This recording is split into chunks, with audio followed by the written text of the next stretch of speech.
London, 1845. The sombre tolling of church bells across London offered no comfort to Henrietta Beckett as she stared at the single remaining possession that defined her worth, her mother's pearl hairpin. Everything else had been seized by the creditors after her father's death 3 weeks prior. "Miss Beckett, I must insist you make haste. Lord Winters awaits, and he is not a patient man." Mrs. Finch, her father's former housekeeper, stood at the doorway of what had once been Henrietta's bedchamber. Henrietta slipped the pearl pin into her hair and straightened her spine, the way her mother had taught her before consumption had claimed her life 5 years ago. "A lady never reveals her distress," her mother had often said. Those words had become Henrietta's shield. "I am ready, Mrs. Finch." The carriage ride to Lord Winter's office in the heart of London was silent save for the clatter of hooves against cobblestone. Henrietta kept her gaze fixed on the passing scenery, memorizing the freedom she was about to surrender. Lord Winters, her father's former business partner and executor of his will, had made it abundantly clear that her options were limited. Her father, once a respected merchant, had made risky investments that left behind nothing but crushing debt.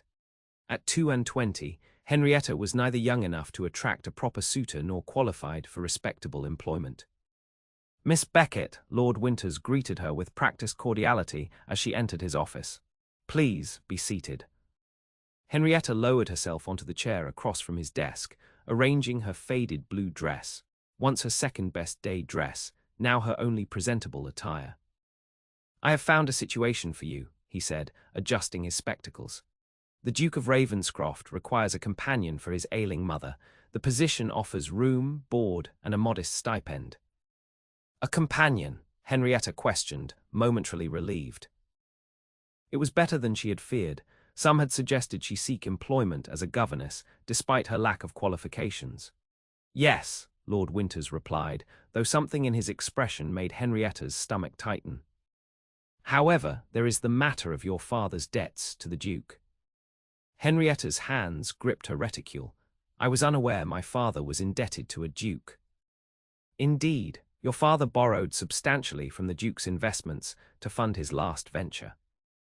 The Duke has agreed to cancel the debt in exchange for 5 years of your service." The words struck her like physical blows. "You are selling me to settle a debt," her voice emerged as a whisper. Lord Winters had the decency to look uncomfortable. "I would not phrase it so crudely, Miss Beckett. The Duke is offering you protection and respectability when you have none. Without this arrangement, you would face debtor's prison." Henrietta felt the walls of her new reality closing in. 5 years of servitude to pay a debt she hadn't known existed, but what choice did she have? The streets of London held no mercy for women without protection. "When am I expected to depart?" she asked, her voice steadier than she felt. "Tomorrow morning. The Duke's carriage will collect you at 8. As Henrietta left Lord Winter's office, a harsh truth crystallized within her. Love and happiness were luxuries reserved for those with fortune and status. For women like her, the daughters of failed merchants, survival was the only sensible ambition. The following morning dawned grey and misty, matching Henrietta's spirits as she bid farewell to Mrs. Finch. The Duke's carriage was imposing, gleaming black with the Ravenscroft crest emblazoned on the door. The footman loaded her single trunk, and Henrietta stepped inside, refusing to look back at the house that had once been her home. The journey to Ravenscroft Hall in Kent took the better part of a day. When they finally passed through massive wrought iron gates, Henrietta caught her first glimpse of the estate, a sprawling Gothic manor house with towers and turrets reaching toward the darkening sky. "Welcome to Ravenscroft Hall, miss," the footman said as he helped her descend from the carriage. The housekeeper, Mrs. Thornton, greeted her in the grand foyer with a critical eye. "You are smaller than expected," she observed. "His Grace had mentioned you were of hearty constitution." "I believe I am sufficiently hearty for companion duties," Henrietta replied, trying to conceal how overwhelmed she felt by the grandeur surrounding her. "The Dowager Duchess requires more than mere reading and conversation, Miss Beckett. She needs physical assistance. Follow me. Her Grace is waiting to meet you." Henrietta followed Mrs. Thornton through endless corridors, noting the wealth displayed in every painting, tapestry, and gilt-framed mirror. The Dowager Duchess's suite was located in the East Wing, a series of rooms decorated in faded grandeur. The Dowager Duchess of Ravenscroft was a formidable figure despite her infirmity. Propped up on pillows, her silver hair arranged beneath an elaborate cap, she studied Henrietta with keen blue eyes. "So you are Edward Beckett's daughter," she said, her voice surprisingly strong. "Approach, child, let me see you properly." Henrietta curtsied and moved closer to the bed. "You have your mother's features," the dowager said. "I knew her distantly, before she married beneath her station." The comment stung, but Henrietta maintained her composure. "You knew my mother, your grace. Harriet Langley was from respectable stock before she chose your father. But that is water under the bridge now. Mrs. Thornton will acquaint you with your duties. You begin tomorrow at dawn." Dismissed, Henrietta followed Mrs. Thornton to a small but comfortable chamber adjacent to the dowager's suite. "You will take your meals here unless instructed otherwise," the housekeeper explained. "The dowager rises early and retires late. Your free time will be limited."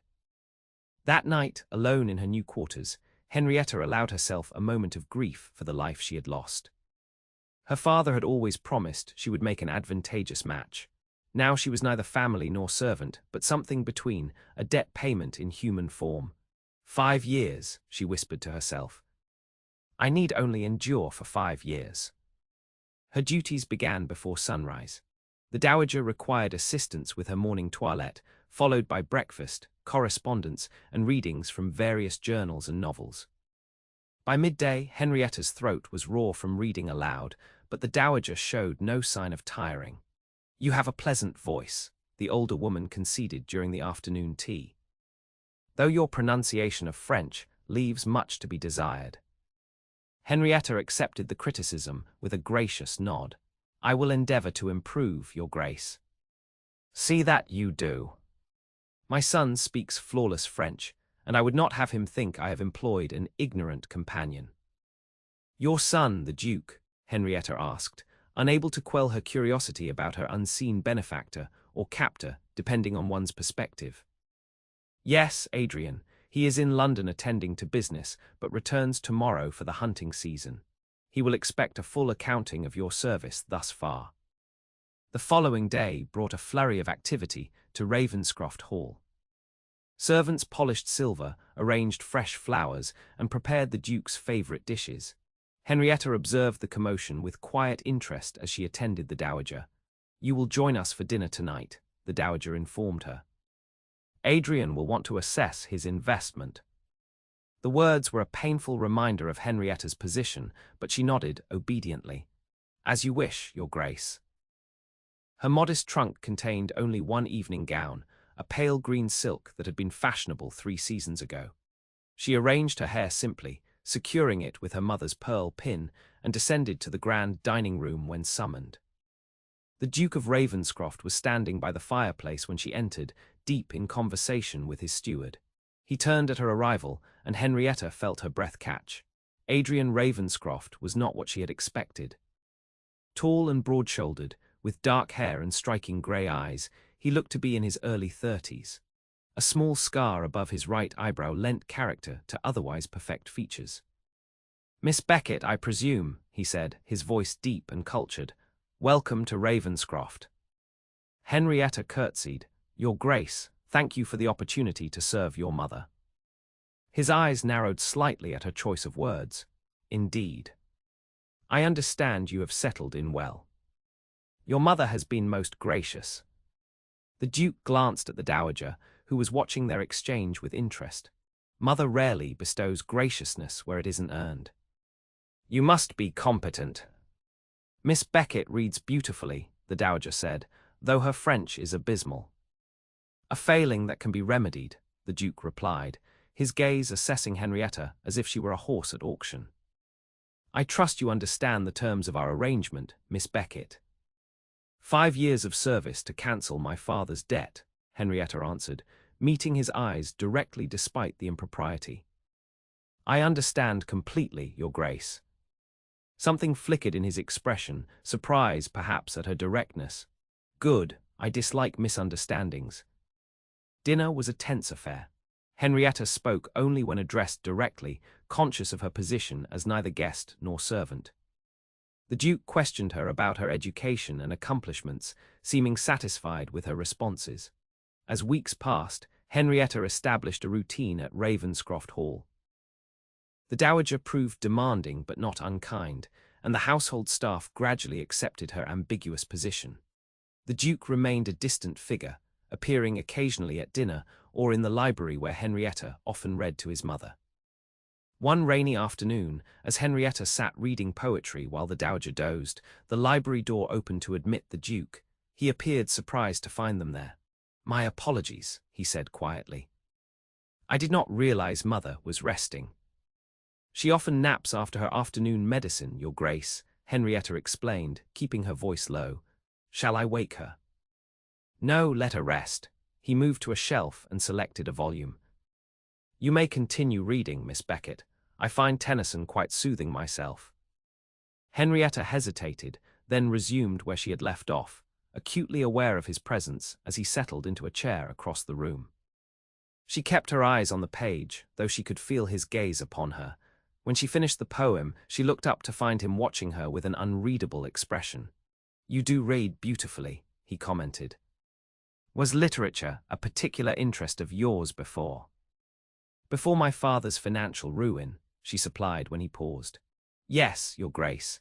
My mother ensured I was educated in literature, music, and languages, though clearly my French requires improvement." A slight smile touched his lips. "Clearly, yet your Latin pronunciation is flawless. I overheard you reading Virgil yesterday." Surprised that he had noticed, Henrietta felt a flush creep up her neck. "My father believed Latin essential for understanding commerce. He taught me himself. An unusual education for a young lady." "I had an unusual father, Your Grace." The Duke's expression sobered. "Yes, Edward Beckett was unconventional in his business approaches as well. A brilliant man, by all accounts, though perhaps too willing to risk what he could not afford to lose." The criticism of her father strung, but Henrietta could not dispute its accuracy. "Few men anticipate failure, Your Grace. It is human nature to believe in one's success." "A philosophy that cost you everything, Miss Beckett." His voice held no mockery, only a sombre acknowledgement. "Not everything, Your Grace," she replied quietly. "I retain my education, my health, and thanks to your arrangement, my freedom from debtor's prison." He studied her for a long moment.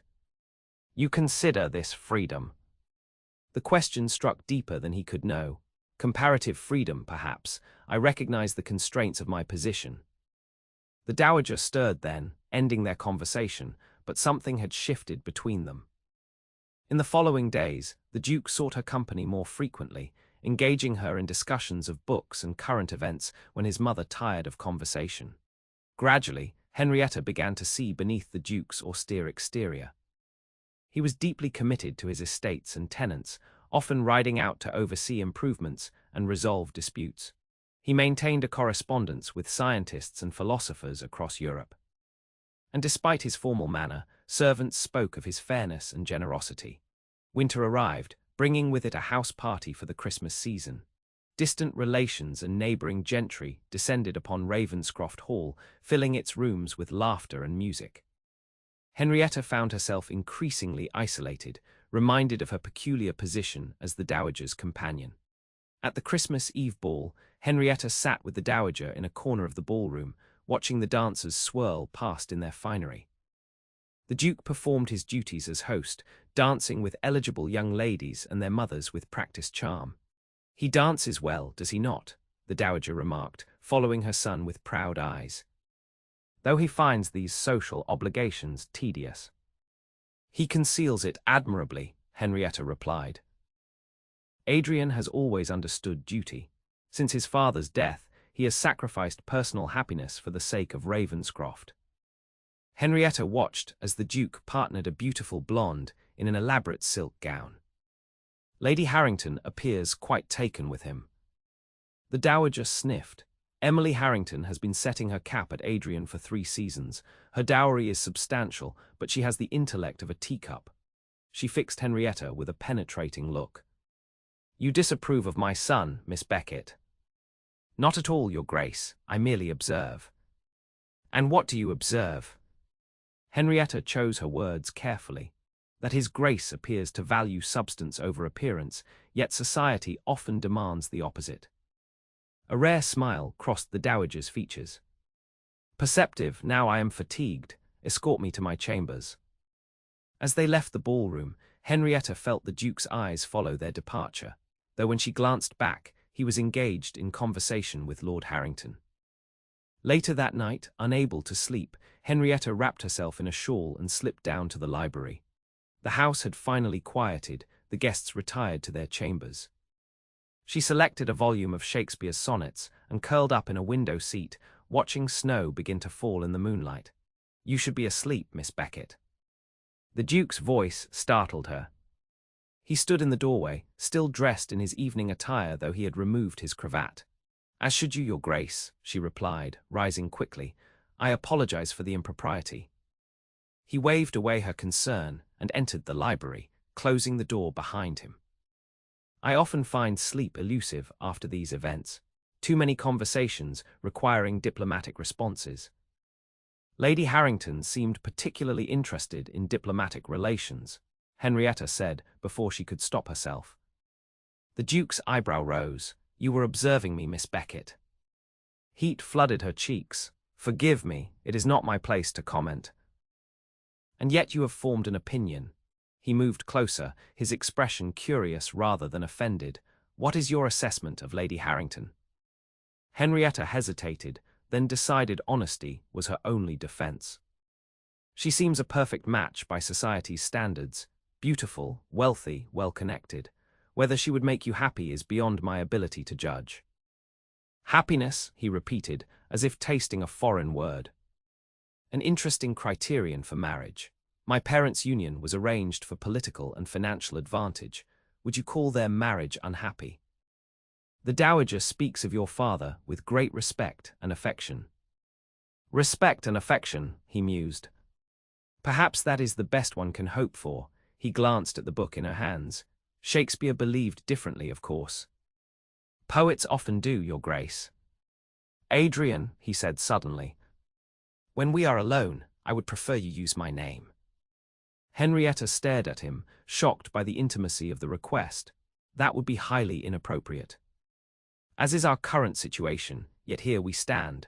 He moved to the window beside her, watching the snow.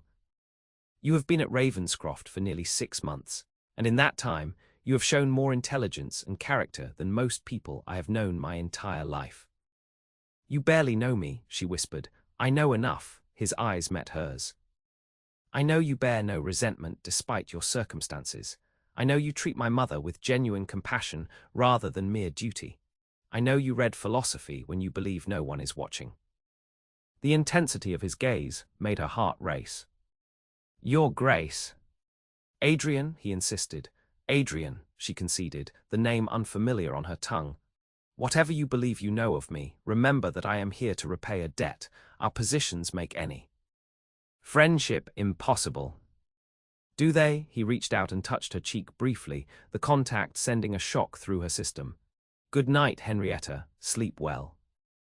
He left her standing by the window, her mind in turmoil. This unexpected development threatened the careful walls she had built around her heart. She had accepted that love was for those more fortunate than herself. To hope otherwise was dangerous folly. Yet in the weeks that followed, the Duke, Adrian, sought her company with increasing frequency. He began joining their afternoon reading sessions, offering to read while Henrietta rested her voice. He invited her opinion on estate matters and introduced her to his personal library, a treasure trove of rare volumes. The Dowager observed these interactions with keen interest but made no comment, which Henrietta found more unsettling than any objection. One bright January afternoon, Adrian invited Henrietta to accompany him on an inspection of the greenhouse. Mother has granted you the afternoon off, he explained. And I believe you would appreciate our exotic collection. The massive glass structure was warm despite the snow blanketing the gardens outside. Tropical plants flourished in the humid air, creating a verdant paradise. This is magnificent, Henrietta breathed, admiring a cascading orchid. My father began collecting specimens during his diplomatic travels, Adrian explained, guiding her through the paths. I have continued the tradition. These came from Brazil last year. As they walked, their conversation flowed easily from botany to literature to politics. For brief moments, Henrietta almost forgot the circumstances that had brought her to Ravenscroft. You never speak of your future, Adrian observed as they paused beside a burbling fountain. What do you plan after your 5 years of service? The question jarred Henrietta back to reality. I have not permitted myself such speculation, Your Grace. Adrian, he corrected gently. Adrian, she amended. My future options are limited, perhaps a position as governess or companion to another family. Is that what you want? Want? She gave a small, sad laugh. My want ceased to matter the day my father died. I am concerned with practicalities now. Adrian stepped closer, his expression intent. And if you could want, Henrietta? If circumstances were different. The dangerous territory made her pulse quicken, but they are not different. They could be. He took her hand, his touch warm against her skin. Henrietta, The greenhouse door opened with a bang, startling them apart. Lady Harrington swept in, followed by her mother and several other guests. Your Grace, she called, her voice high and sweet, how fortunate to find you.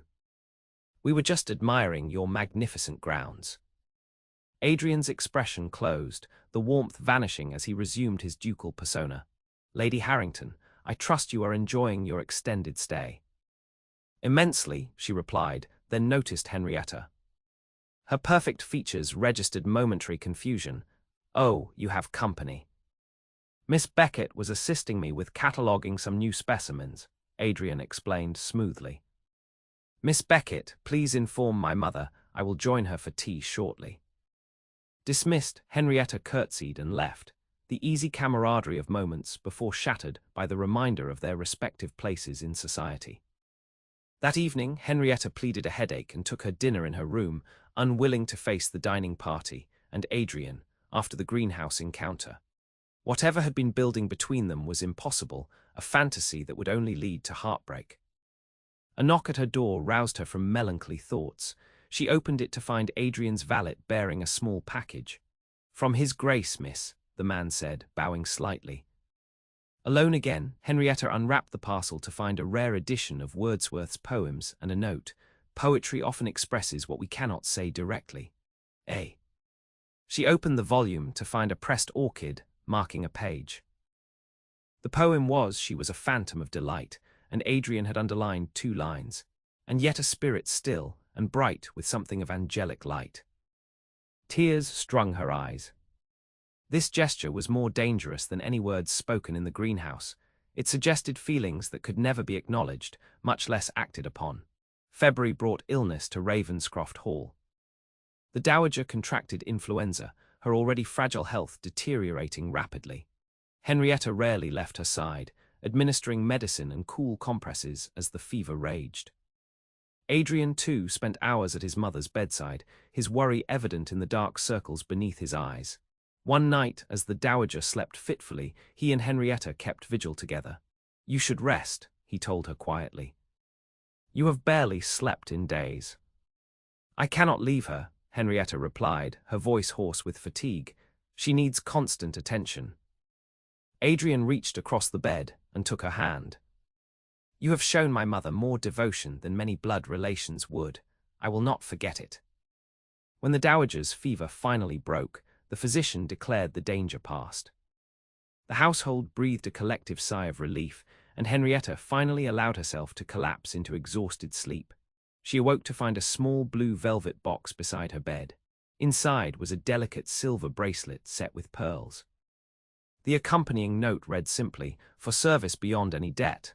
A." The gift troubled her deeply. It was too valuable to be a mere token of appreciation, yet accepting it felt like crossing a boundary. After much deliberation, she returned it to its box and sought out Adrian in his study. He looked up from his correspondence as she entered, his face lighting with a smile that made her resolve waver. Henrietta. You have finally rested, I see. Yes, thank you. She placed the velvet box on his desk. Your Grace, I cannot accept this gift. It is too valuable and would be inappropriate given my position. His smile faded. It is merely a token of gratitude for saving my mother's life. The physician saved her life. I merely assisted. You were with her day and night, he insisted. The bracelet is the least I can offer. It is too much, she said firmly, and it would invite gossip among the servants. Adrian rose from his chair and came around the desk to stand before her. And if I do not care about gossip? You should, she replied. Your position demands it. My position, he repeated with sudden bitterness. Always my position. Do you not tire of society's dictates, Henrietta? What I tire of is immaterial. Reality remains unchanged by our fatigue with it. He stepped closer, close enough that she could feel the warmth radiating from him. What if I told you I have grown to care for you in a way that transcends your place here? That when you are in a room, I can think of little else. Henrietta's heart hammered painfully in her chest. I would say you are confused by gratitude and proximity, that your mother's illness has left you emotionally vulnerable. Would you? His hand rose to brush a strand of hair from her face. Or are you afraid to acknowledge what exists between us? What exists between us is an arrangement, she said, stepping back from his touch. One that will end in 4.5 years. Until then, I must remain your mother's companion, nothing more. Pain flickered across his features, and if I wish for more. Wishes are luxuries neither of us can afford, Your Grace. She left before he could respond, her composure cracking with each step. In her room, she finally allowed the tears to fall. She had just rejected the only man who had ever seen her as more than a merchant's daughter or a paid companion, the only man she had ever loved. For Adrian was right. Something had grown between them, something precious and impossible. But loving a duke was not for women like Henrietta Beckett. Love, like fine jewels and silk gowns, belonged to those born to privilege. Her duty was to serve and eventually leave Ravenscroft with her dignity intact. Spring arrived at Ravenscroft with an explosion of colour across the estate. The Dowager, fully recovered, insisted on daily walks in the gardens with Henrietta. Adrian had withdrawn somewhat after their confrontation in his study, maintaining a polite distance that both relieved and pained Henrietta. One morning, as Henrietta arranged flowers in the Dowager's sitting room, Mrs. Thornton arrived with a stiff expression. His Grace requests your presence in the library immediately, Miss Beckett. Puzzled, Henrietta followed the housekeeper through the corridors, wondering what urgent matter required her attention. She found Adrian standing by the window, a letter clutched in his hand. His expression was grim. You wish to see me, Your Grace? She asked, reverting to formality in Mrs. Thornton's presence. Yes, thank you, Mrs. Thornton, that will be all. He waited until the housekeeper had departed before speaking again. I have received disturbing news from London. Regarding your father's affairs. He indicated she should sit, then took the chair opposite her. It seems Lord Winters was not entirely forthcoming about the nature of your father's debt to me. Henrietta felt a chill of apprehension. I don't understand. Lord Winters claimed your father borrowed heavily from my investments. In truth, it was Winters himself who diverted those funds, using your father's business as cover. Your father was more victim than debtor. The revelation struck her like a physical blow. Are you saying my father didn't owe you money? He owed some, yes, but a fraction of what Winters claimed. The debt could have been settled without, he hesitated. Without selling me into service, she finished for him, her voice hollow. Adrian's expression darkened with anger. Winters has been embezzling from several investors for years. He has fled to the continent, but my solicitors are pursuing legal action. Henrietta sat in stunned silence, trying to process this information. All these months of servitude, of believing her father had left her destitute through his own failures, and it had been built on deception. What does this mean for our arrangement? She finally asked. Adrian leaned forward, his eyes intent on hers. It means you are free, Henrietta. The debt that brought you here was largely fraudulent. You can leave Ravenscroft today if you wish. Freedom! The word should have filled her with joy, yet she felt only a spreading emptiness. Leave Ravenscroft, leave the dowager who had become almost a mother to her, leave Adrian. And if I do not wish to leave, the question escaped before she could consider its implications. Something kindled in Adrian's gaze, hope perhaps.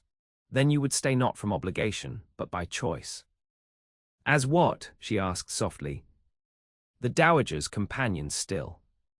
He rose and crossed to kneel before her chair, taking her hands in his. As whatever you wish to be. Henrietta, these past months have shown me what I truly want in life, not a politically advantageous match or a fortune to add to my own, but a partner of intelligence and character. Someone who challenges me and understands me. He squeezed her hands gently. Someone I have come to love. Henrietta stared at him, unable to believe what she was hearing. You cannot mean. I do mean it, he interrupted. I love you, Henrietta Beckett. I believe I began to love you that night in the library when you spoke so honestly about Lady Harrington. Your circumstances brought you to Ravenscroft, but they are not what kept you in my thoughts and my heart. Tears filled her eyes. Adrian, the scandal would be immense. A duke cannot marry a merchant's daughter. This duke can and will, if she accepts him. He released one hand to reach into his waistcoat, withdrawing a ring, a sapphire surrounded by diamonds. My grandmother's ring has waited for the right Duchess of Ravenscroft. I believe it has found her. Henrietta looked from the ring to his earnest face, her heart threatening to burst from her chest.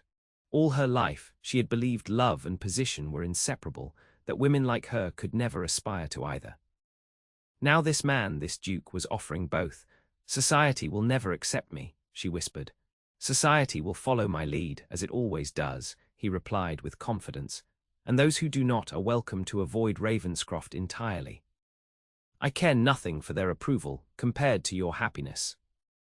In that moment, Henrietta realized her belief that love was only for the fortunate had been her shield against disappointment, a false belief that had nearly cost her true happiness. Yes, she said, her voice strengthening with each word. Yes, I will marry you, Adrian, not because you are a duke or because you have freed me from an unjust debt, but because I love you, your mind, your heart, your unwavering sense of justice. His smile was radiant as he slipped the ring onto her finger. Then Lady Harrington will be most disappointed. Henrietta laughed through her tears, as will your mother, I imagine. On the contrary, came the dowager's voice from the doorway. They turned to find her standing there, leaning on her cane but smiling broadly. I have been hoping for this outcome since Christmas. Why do you think I sent you both to the greenhouse that day? Though Lady Harrington's interruption was not part of my plan. Adrian rose, keeping Henrietta's hand in his. You knew about Winter's deception. I suspected, the dowager replied. Winters was always too smooth, too eager to please. I suggested you investigate his accounts. She approached Henrietta and took her free hand. My dear, I lost a companion but gained a daughter. I consider it a most advantageous exchange. The announcement of the Duke of Ravenscroft's engagement to Miss Henrietta Beckett created precisely the scandal Henrietta had feared. The gossip columns buzzed with speculation and thinly veiled disapproval. Lady Harrington departed for the continent in high dudgeon. Yet the tide of opinion began to turn when the story of Lord Winter's fraud became public knowledge. Henrietta's rise from unjust servitude to Duchess took on a romantic quality that captivated even the most hardened society matrons. Their wedding at Ravenscroft's chapel was intimate but elegant. Henrietta wore a gown of ivory silk and lace, with her mother's pearl hairpin securing her veil, the last remnant of her old life becoming part of her new one. As they exchanged vows, Henrietta looked into Adrian's eyes and saw not a duke, but simply the man she loved, the man who had seen her worth when she had forgotten it herself.